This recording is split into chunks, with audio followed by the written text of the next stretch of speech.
আমি বীর মুক্তিযোদ্ধা advocate K M Hossain Ali Hasan, সভাপতি জেলা আওয়ামী লীগ সিরাজগঞ্জ। আমি প্রথমেই আমার বক্তব্য দেওয়ার আগে সর্বকালের সর্বশ্রেষ্ঠ বাঙালি জাতির জনক বঙ্গবন্ধুর প্রতি আমি শ্রদ্ধা নিবেদন করি, যার নেতৃত্বে দেশ স্বাধীন হয়েছে।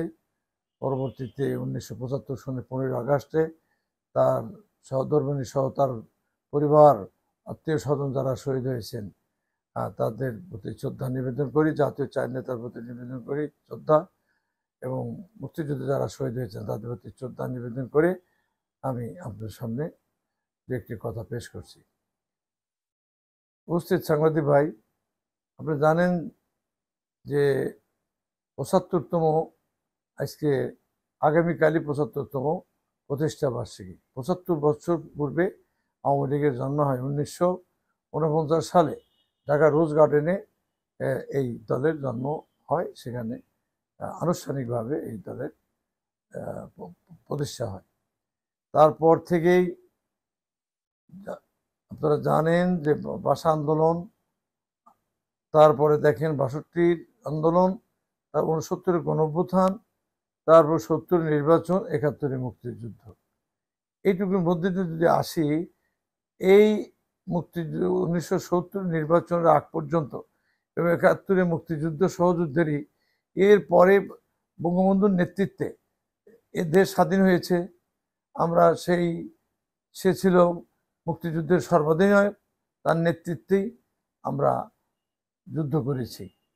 তারপর থেকে ভাষা আন্দোলন বলেন, যতগুলো আন্দোলন বলেন, বাংলাদেশ সৃষ্টি হওয়ার আগে, বাংলাদেশ হিসাবে হওয়ার, এই দেশটি গড়ার আগে বঙ্গবন্ধুর নেতৃত্বে এদেশে আন্দোলন সংগ্রাম করেছে, অনেকে জীবন দিয়েছে, এবং বঙ্গবন্ধু বারবার জেলখানায় গিয়েছে এবং অনেক নেতাকর্মী জেলখানায় গিয়েছে তার সঙ্গে।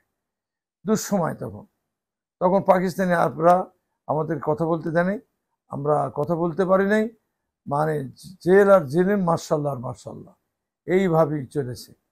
পরবর্তী টাইমে নির্বাচন হয়, সেই নির্বাচনে বিপুল ভোটে জয়যুক্ত হয়।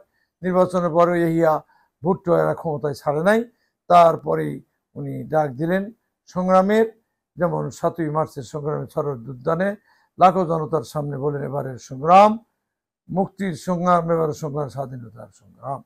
তারপরেই আমাদের সংগ্রামের কাজ শুরু হয়, এবং 26শে মার্চ আনুষ্ঠানিকভাবে যখন ক্ষমতা নাই দিলেন, তখন বঙ্গবন্ধুকে 25শে মার্চের রাত্রি থেকে ওনাকে গ্রেপ্তার করলেন। গ্রেপ্তার করে তাকে পাকিস্তানি কারাগারে নিলেন। আমাদের জাতীয় চার নেতা সৈয়দ কামরুজ্জামান এবং আমাদের তাজউদ্দিন, মনসুর আলী সহ তাদের নেতৃত্বে আমরা যুদ্ধ করি বঙ্গবন্ধুর অনুপস্থিতিতে, বঙ্গবন্ধুকে গ্রেপ্তারের পরে। তারপরে 1971 সনে 16ই ডিসেম্বরে আমাদের বিজয় অর্জন হয়। তারপরেই বঙ্গবন্ধু 1972 সনে দেশে ফিরে আসেন 10ই জানুয়ারিতে। ফিরে আসার পরে ক্ষমতা নিলেন। উনি দেখেন এই দেশ, ব্রিজ, রাস্তাঘাট সম্পূর্ণ ধ্বংস করে দিয়েছে, বাড়িঘর সমস্ত ধ্বংস করেছে, এবং সংবিধান পর্যন্ত কোনো কিছু তখন ছিল এই অবস্থায়। সেই অবস্থায় বঙ্গবন্ধু সে সংবিধান দিলেন। তারপরে দেশের যে সমস্ত বাড়িঘর, যে সমস্ত ব্রিজ, রাস্তাঘাট ভেঙে দিয়েছিল, তিনি যখন পুনর্নির্মাণ শুরু করলেন, ইতিমধ্যেই 1975 সনে 15 আগস্টে 3 বছর যেতে না যেতেই এই যুদ্ধের পরে তাকে হত্যা করা হলো। এটা অত্যন্ত নিন্দনীয়। সারা পৃথিবী এরা ধিক্কার দিয়েছে, জাতির জনককে হত্যা করেছে, যিনি স্বাধীনতার মহানায়ক, তাকে হত্যা করেছে।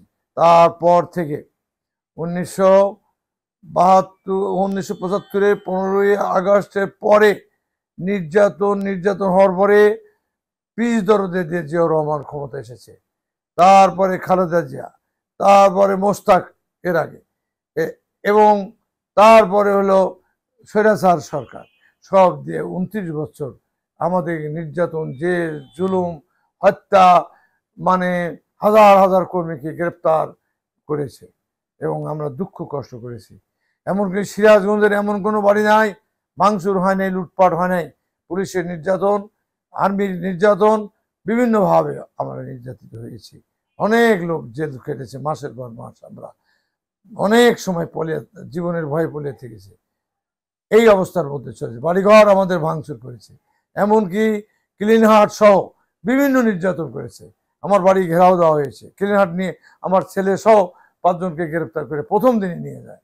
এইভাবে নির্যাতিত হয় এবং স্বৈরাচার সরকারের আমলে আমাদের বহু লোককে গ্রেপ্তার করে। এবং এই স্বৈরাচার আন্দোলন আমার বাড়ি থেকে হয়, সেই আন্দোলন তীব্র গতিতে শুরু হয়, আপনারা জানেন। এইভাবে খালেদা জিয়া, মোস্তাক, তারপরে স্বৈরাচার এরশাদ, এই আন্দোলনের মধ্যে আমাদের সীমাহীন দুঃখ কষ্ট ছিল। পরবর্তীতে আমাদের ক্ষমতা আন্দোলনের পরে 1996 সনে জননেত্রী শেখ হাসিনা নিরপেক্ষ নির্বাচনের মাধ্যমে ক্ষমতা আসেন এবং তিনি কাজ শুরু করেন। আপনারা জানেন যে বঙ্গবন্ধুকে হত্যার পরে 1981 সনের 17 মে জননেত্রী শেখ হাসিনা দেশে আসলেন। তাকে আমরা সভাপতি নির্বাচিত করলাম, বাংলার জনগণ, তৃণমূলের মানুষ এবং যারা ওই অধিবেশনের যারা ভোটার ছিল সকলেই জননেত্রী শেখ হাসিনাকে সভাপতি করে আমাদের কমিটি হয়। সেই কমিটির হওয়ার পরেই 1981 সনের 17 মে জননেত্রী শেখ হাসিনা, বঙ্গবন্ধুর কন্যা, উনি দেশের বাইরে ছিলেন এবং ওনার ছোট বোন রেহেনাও দেশের বাইরে ছিলেন, যার ফলে ওনার প্রাণে বেঁচে গেছেন। তারপরে উনি দেশে আসলেন, আসার পরে নির্যাতন, কি নির্যাতন! জননেত্রী শেখ হাসিনাকে হত্যা করার জন্য বারবার হত্যা করে 19 বার 20 বার চেষ্টা করেছেন এবং শেষ পর্যন্ত গ্রেনেড হামলাও হয়েছে 2004 সনের 21 আগস্টে আমাদের সেই গ্রেনেড হামলা হয়েছে। সেখানে আইবি রহমান সহ 24 জন লোক মারা যায় এবং শত শত নেতা কর্মী আহত হয় এবং এইভাবে বিভিন্ন সময়ে তাকে নেয়। তারপরে জানেন যে 2001 সালে তারা ক্ষমতা আসে, বিএনপি খালেদা জিয়া আসার পরে 2001, 2002, 3, 4, 5, 6 সাল পর্যন্ত তার নির্যাতন, জেল, জুলুম, অত্যাচার। আমি 2005 সালে সেক্রেটারি হয়েছি, তখন নির্যাতন ছিল বিএনপি। আমার বাড়িতে থাকতে দেন, বাড়িঘর ভাঙচুর, 6 সালে নির্যাতন, 6 সালে তারপরে ক্লিনহাট হলো, তারপরে বাড়ি আর্মিতে ঘেরাও দেওয়া হলো, পুলিশের নির্যাতন আমার সহ্য করেছে। অতএব তারপরে 7 সালে 111 হলো। এইভাবে এই পরবর্তীতে আন্দোলনের পরে 2008 সালে নির্বাচন হয়। সেই নির্বাচনের পরে আমাদের ক্ষমতায় আসে জননেত্রী শেখ হাসিনা। এখন 15-16 বছর হলো ক্ষমতায়, এখনো সামনে 5 বছর আছে। আমাদের আসার পর থেকেই আমাদের উন্নয়ন আর উন্নয়ন। আমি দেশের বিভিন্ন দেশ ঘুরেছি, সেই মনে করি উন্নত দেশের চেয়ে আমাদের বাংলাদেশ কম উন্নতি নয়। এই জন্য জননেত্রী শেখ হাসিনাকে অনেক পুরস্কৃত করেছে এই দেশের উন্নয়ন দেখে এবং সারা পৃথিবী অবাক হয়ে গেছে যে বাংলাদেশের যে 18 কোটি মানুষের এই দেশ, সেই দেশের এত উন্নয়ন। সেই উন্নয়ন টেকনাফ থেকে তেঁতুলিয়া, রূপসা থেকে পাথুরিয়া। আমি অল্প কথা যদি বলি, সেখানে রাস্তাঘাট, ব্রিজ সহ সকল কাজ শুরু হয়েছে, পদ্মা সেতু হয়েছে, আমাদের কর্ণফুলী ট্যানেল হয়েছে, আমাদের বিদ্যুতের ঘরে ঘরে বিদ্যুৎ পৌঁছে দিয়েছে। এই উন্নয়ন হয়েছে, রাস্তাঘাট, ফ্লাইওভার সহ মানে ঢাকা শহরে এখন আমরা এলিভেটেড এক্সপ্রেস যে রাস্তাগুলো হয়েছে সব জননেত্রী শেখ হাসিনার নেতৃত্ব হয়েছে। আমি মনে করি দেশ হচ্ছে ভালো চলছে, জননেত্রী শেখ হাসিনার নেতৃত্বে দেশ ভালো চলছে। এখন নেতা ও কর্মীরা শান্তিতে আছে, কমপক্ষে পুলিশ আর্মির নির্যাতন থেকে বেঁচেছে। এইটুকু আমাদের সুখ, চাওয়ার পাওয়া কি?